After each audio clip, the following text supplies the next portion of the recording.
Kini atong latest weather update karong adlong Miyerkules, March 10, 2021. Sa pagkagainang alas 3 sa kadlawon, base sa atong latest satellite images, ang atong gina-monitor na LPA or low pressure area anaa na sa gilayon na 895 kilometers silangang habagatang silangan or east-southeast sa Davao City. Base sa atong mga forecast analysis, gamay gyapon ang tsansa ni ining LPA na mamahimong bagyo.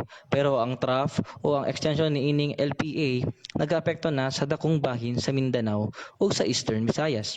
Padayon lang gihapon tang mag-monitor ug mag-update sa latest development ni ining low pressure area.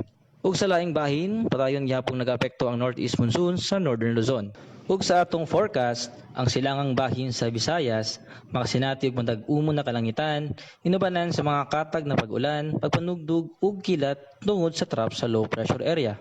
Ug mao na atong latest weather update karong adlaw. Para sa dugang impormasyon, bisitaha lang atong official website gikan diri sa buhatan sa Mactan sa Pag-asa Visayas DOST. Kini si Mark Gales, daghang salamat.